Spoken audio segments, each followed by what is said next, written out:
Des orientations pour l'année 2025.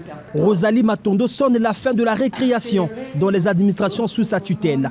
Avec franchise et fermeté, la ministre de l'économie forestière a relevé la léthargie et le manque d'engagement qu'elle a constaté chez ses collaborateurs en 2024. Je ne saurais tolérer les retards au travail, l'absentéisme, la paresse, la bureaucratie, la lenteur dans le traitement des dossiers, l'attentisme, les pratiques de faux et usage de faux. Nous avons même un procès là-dessus. La léthargie, les indiscrétions, le non-respect de la confidentialité, le manque de solidarité et le manque de professionnalisme. Face à l'anarchie constatée dans l'exploitation des forêts au Congo, malgré l'existence des textes réglementaires, comment on peut regarder les sociétés, couper le bois, transformer, exporter, et elles ne payent pas leurs taxes? Est-ce que vous êtes en complicité avec ces sociétés forestières? La ministre de l'économie forestière pointe du doigt les directeurs départementaux. Nous sommes appelés ministère de l'économie forestière. Nous avons une direction générale de l'économie forestière. Et c'est là où nous voyons toutes les faiblesses du ministère. La direction générale de l'économie forestière et toutes les directions départementales plombent mes résultats. L'un des piliers majeurs du plan national de développement 2022-2026, le ministère de l'économie forestière doit faire bonne figure. À cet effet et conformément aux orientations du chef de l'État, Rosalie Matondo a rappelé à ses collaborateurs les lignes directrices à mettre en œuvre au cours de l'année 2025, orientations portées essentiellement sur l'application du code forestier.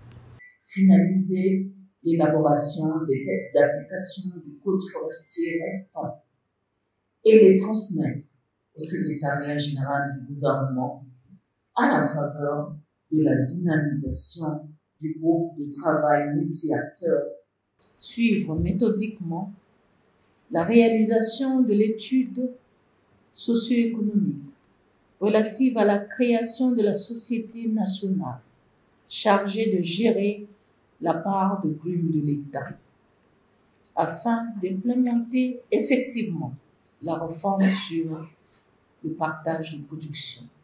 Suivre rigoureusement la mise en œuvre de la mesure relative à l'interdiction d'exporter les grumes d'ici décembre 2025.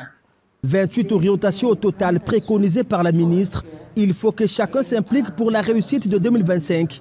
Mais avant cette adresse de la ministre, c'était son directeur de cabinet qui avait dressé le bilan synthèse de l'année écoulée. Nous avons validé le plan de travail annuel budgétisé 2024 du ministère de l'économie forestière et élaboré le budget du MEF exercice 2025, tout au moins le projet, le plan annuel de performance 2025, le cadre de dépenses à moyen terme du MEF 2024-2026, le plan stratégique 2024-2028, dont la validation devait intervenir en ce début d'année 2025. Et nous nous réjouissons de ce que, quasiment en fin d'année, nous avons pu bénéficier de l'arrivée de nouvelles recrues au nombre de 150 agents, cadres et agents à peu près. Et nous espérons que l'arrivée de ces jeunes va aider à renforcer la machine pour que les objectifs que nous nous fixons soient atteints. Peu avant les prises de parole, les personnels de l'administration du ministère de l'économie forestière ont échangé les vœux avec la chef du dit département. Un moment symbolisé par ce tableau de peinture offert à Rosalie Matondo, tableau représentant symboliquement le champ d'action du ministère.